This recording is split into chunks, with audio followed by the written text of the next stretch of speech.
Welcome to Restoring Education in America with Priscilla Rahn. She's a master educator and author, leading the conversation to restore the American mind through wisdom, virtue, and truth.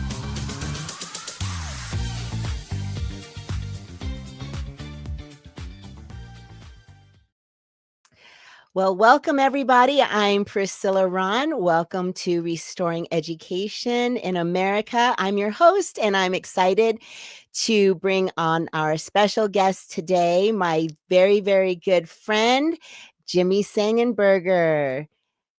Welcome, Jimmy. Great to be here, and congrats on the show. This is exciting. Thank you. As we were talking earlier, the interviewer becomes the interviewee. And I have been on your show many, many times. So thanks for being my guest today. Yes, I'm excited to see where the conversation goes. There's never a dull moment in education, for better or far too often for worse. Yeah, well, for those folks who don't know who you are, which I find that really hard to believe, let me give a little bit of your bio. So Jimmy Sengenberger is a nationally recognized conservative commentator and investigative columnist for the Denver Gazette, known for exposing government failures and tackling pivotal issues, with bylines in the Washington Examiner, the Federalist, and other top outlets.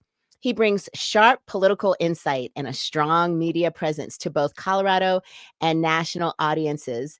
And one thing, or actually two things that are not in your current bio online, are that you are soon to be a bonus dad, and you play a pretty mean harmonica.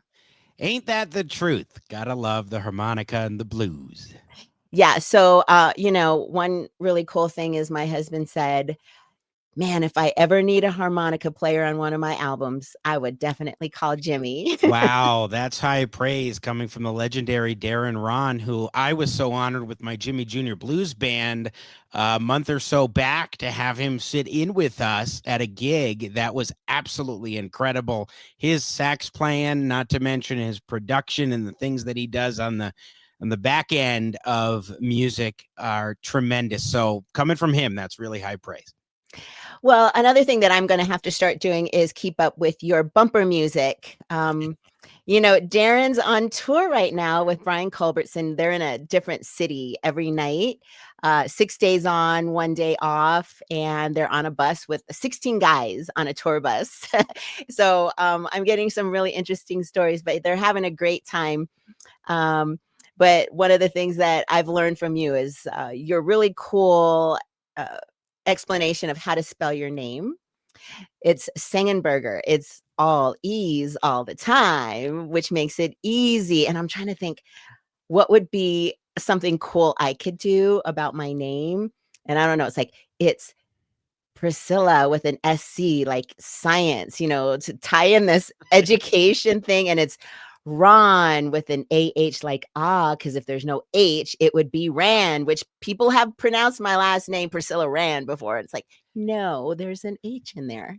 I'm a big Star Trek fan, so I could think Priscilla Rahn, like there Captain you go. Kirk going Khan in Star Trek 2, The Wrath of Khan. Well, let's get into more of who you are. So I met you back in around 2020 when I first ran for CU Regent, which is the University of Colorado Education Board system. That was in 2018, wasn't it? In the 2018 cycle? No, 2020. Oh, really? 2020. Okay. I know it seems like because I thought it was before COVID, not during COVID. It was because the election was in 2020, if I remember this right, because that's when that was right after I lost that election. I ran for state party vice chair. Mm-hmm. But you would think it feels like it was longer than that. But yes, it's crazy. It's crazy. Time just blends together. Yeah, that's what the COVID brain does to you, right? You lose all sense of time. But you were so gracious to meet me, but you were a little skeptical of me when we've talked about this. Who is this teacher who's in the teachers union? Tell me about your initial thoughts back then. Well, the teachers union, as you have come to know and very intimately and personally, the teachers union does not represent the interests of teachers. The teachers union, first and foremost, is about the teachers union bosses. And that's an attitude that I've grown to understand and adopt for a very long time. And so for you, having been involved in the teachers union, having been involved in some of the electioneering side of teachers unions, it certainly raised some skepticism of, well, is she a genuine Republican? What's going on here? And then, of course, you turn out to be someone who really is just all about education, hence restoring education in America, someone who's all about improving how kids learn and making it better for them. And you recognized very thoroughly that the teachers union didn't represent you and abandoned the union. But I remember having breakfast with you when you were running and having that conversation and concluding, yes, actually, this is somebody who is not just a union plant or anything of the sort. And others, it took a while for maybe them to recognize that. But for me, it was pretty quick conclusion. Yeah, definitely. I think a lot of teachers who are conservative, we're in such a bubble in public education. And I was really surprised to find out that about 40% of the teachers nationally in the teachers union are Republican. But let's go back to you and your start in this space of education. I know you used to do classes on the Constitution, and tell us a little bit about that time period. Well, so for 7 years, I ran an educational nonprofit called Liberty Day Institute. And we helped educate fifth graders in particular about the U.S. Constitution and American government. And so we got Constitution booklets into classrooms, millions. It was founded in 1997, obviously not by me, or was it 96, and by a gentleman named Andy McKeon.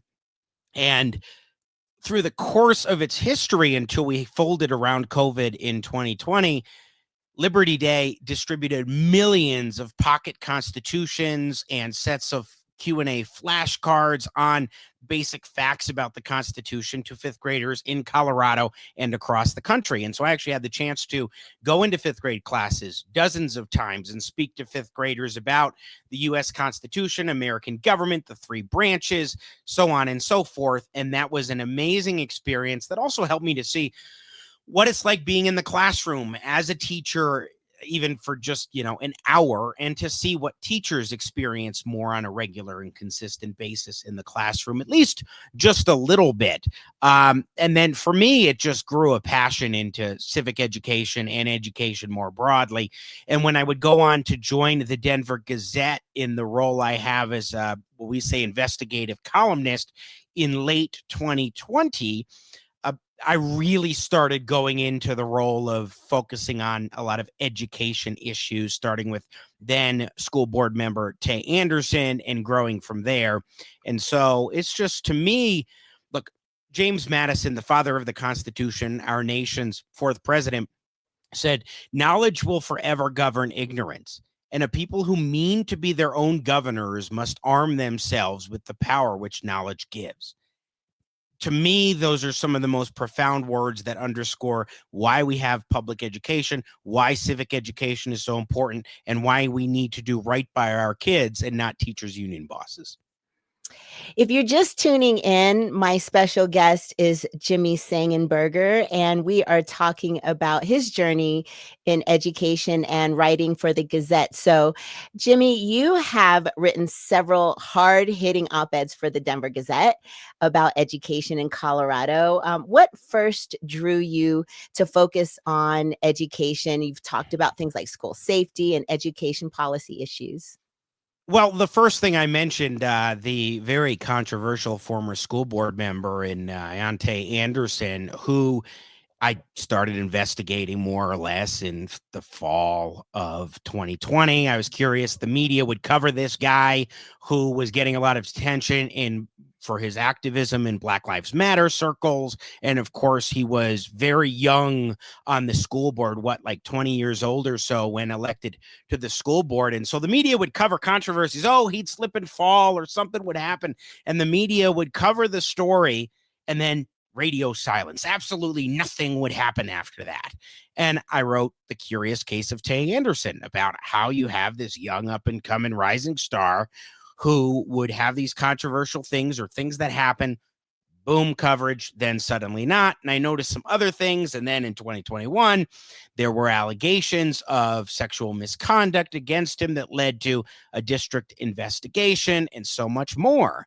And that was sort of my entree into Denver public schools in particular. And then I started covering a heck of a lot more as to shenanigans going on the board, things happening with school safety, and a variety of other issues that deal with governance, among others, but particularly school board governance and district leadership, school safety issues, as we had school shootings in Denver, most notably inside East High School in March of 2023, and so forth. So, and one of the big things too is people come to me with stories. They say, "Hey, Jimmy, I've got this going on, or I want to fill you in on this," and I will often jump on those stories.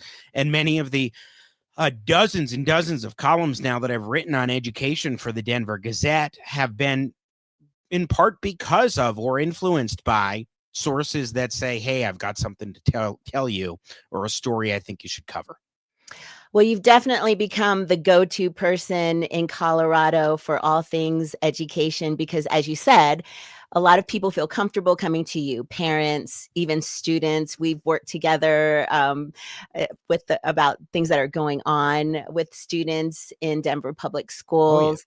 And, DPS did make the controversial decision to remove SROs at one point. Yeah. And I actually serve on the Denver Police Chiefs Community Advisory Board, and I talk with Chief Thomas. We meet every other month, and he did inform us and update us that there are 14 schools that have SROs. Now, typically, the school district and DPT split 50-50 the cost of an SRO in the school, but currently Denver police is paying 100% of the cost of having police at the schools. Now, I teach at a middle school. We don't have SROs in our schools. And I know as a teacher who's gone through, now this is 32 years of being in public education, there are days where I don't feel safe being in my school. Sometimes we've had parents come up to the school with weapons. We have children who are constantly coming to the school with weapons. That's what happened at East High School, where 2 deans were shot, and where a student was transferred from one district to another district to another district.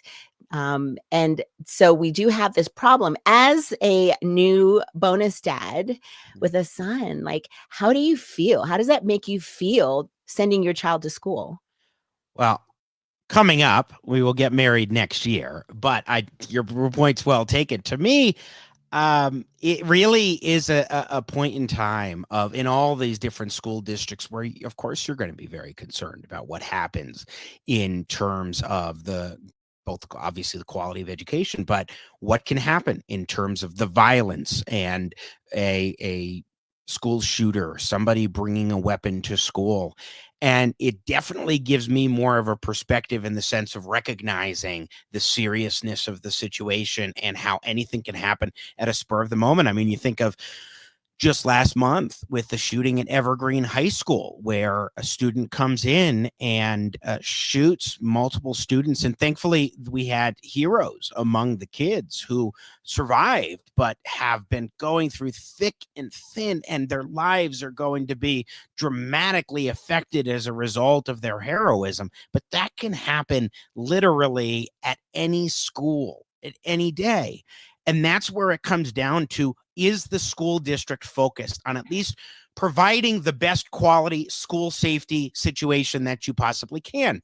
We will just had school board elections, and regardless of the outcomes, we've had district leaders who were saying, like, well, we don't have a guarantee of safety. There's no right, rather. This was a Danielle Varda, school board member in Jeffco School, said just a few weeks ago, there's no right to safety. And of course, there's no right to it, but that doesn't mean that you don't have a right to as much as possible as a student. Like, you can't guarantee 100% that a school is going to be safe. But what you tell constituents is, we can't guarantee 100% that nothing's going to happen. But I promise you, I will do everything I can to make sure we protect our kids as much as humanly possible. That's what you do. And yet, district after district, school board members and district leaders don't even try to present that narrative. And oftentimes they just show a disregard or a lack of care for the safety of students. And I don't understand that. You're 100% right. My special guest today is my friend Jimmy Sengenberger, who has written so many op-eds about what's going on in our schools. And we're talking about, now discipline in the classroom, which is part of one of those answers, right? Yes, it's not Fort Knox in our schools to 100% protect students and teachers. I always lately I've told parents, listen, I will take a bullet for your child. I will stand between a bullet and your Good for child, you. because as a teacher, the one thing I take really seriously is sending children back home safely to their parents. And I know that's a risk today. It's sad to think, after all of these years in education, that is the conversation that I'm having with parents, because I want them to know, because I know they're worried, that their children are with me are going to be safe as possible. And I will do everything that I can. But we also have the issue of children coming to school not ready to learn. I mean, we have so many problems with students being disrespectful to their teachers, being unsafe. Now we've got social media in this day and age, where children are taking videos and saying things on social media, embarrassing and bullying other classmates. These are things that it's really tough. And now you see school districts going to policies where they're prohibiting even cell phone usage. I heard, like in Boulder School District, they have a new policy about no cell phones. They have to put them in these protective sleeves where they can't access them. Is this something that you're also worried about as a new parent, or seeing other children that your child is going to go to school with, how their parents are parenting in regards to how parents are sending their children to school, and how they're teaching them to be like kind humanitarian children? Yeah, certainly. I mean, these are things that happen in society where, first of all, you can't protect or keep your kids from all the stuff, but you can certainly influence them as best as possible and guide your own children through life in a way that makes them prepared or better capable of handling situations in schools and what have you. But let's go to the policy piece of this. In the district you work for, in Denver Public Schools, we have a discipline matrix. In fact, I think you were the first person to really tell me about the discipline matrix before it really became a point of discussion. And it was so watered down in 2020, 2021, thereabouts, at the time of, the push in regards to Black Lives Matter and so forth. Some of that was about the school to prison pipeline. Let's get rid of school resource officers, but let's also weaken the way in which we are disciplining children, because you don't want them to be suspended or expelled and have these issues that can result from that.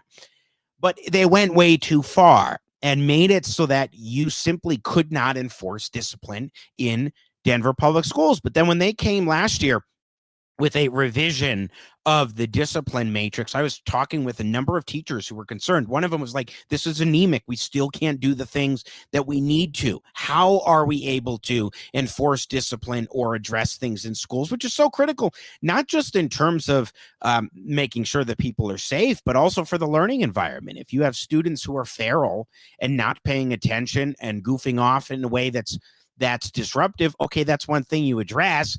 But if you then get next level serious, anything from distractions in the classroom to violence or to drug use can distract from the ability for other kids to learn or teachers to teach. And if you deprive the schools of the latitude to address those situations, that's devastating to the quality of education for kids. And not only that, school safety. You talk about East High School and the shooting. You had a student in Austin Lyle was the student who shot two deans and later took his own life. Very tragic story, failed in many levels. him as well as other students and obviously those deans by the school and the school district. It was a so-called routine pat down.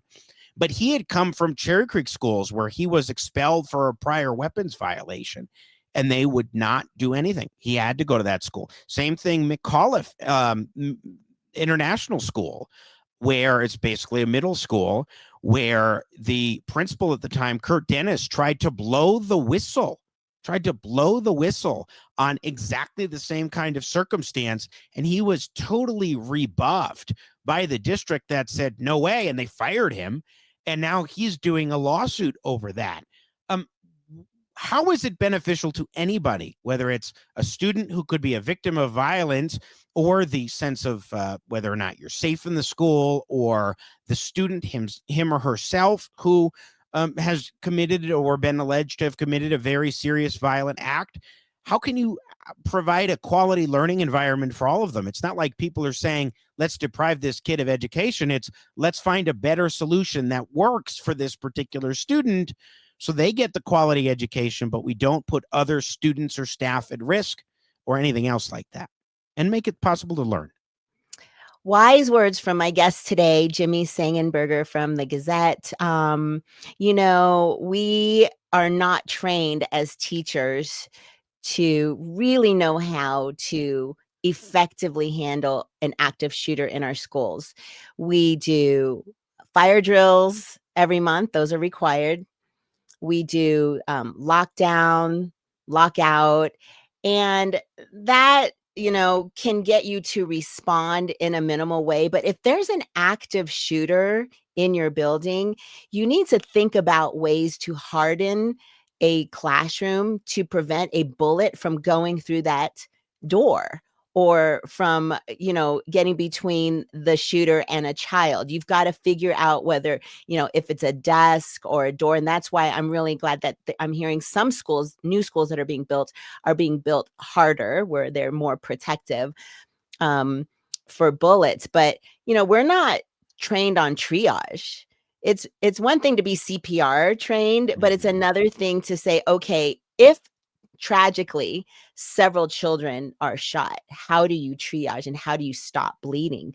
Like, that is a really, really critical thing that, sad to say, in today's times, teachers really need to have professional development on emergency response, because it takes a long time for a police officer or some sort of medical professional to come to a building when you're trapped inside a classroom. I think it's really important that school leaders and new school board members start writing some policy around training teachers so that we feel empowered to make sure that we can help when seconds matter in school. But I want to go into some of the teacher union activity that you've written about. I just found out that Woodland Park is searching for a new superintendent, and you've written about the things that are happening in the attacks from the teachers union on poor little.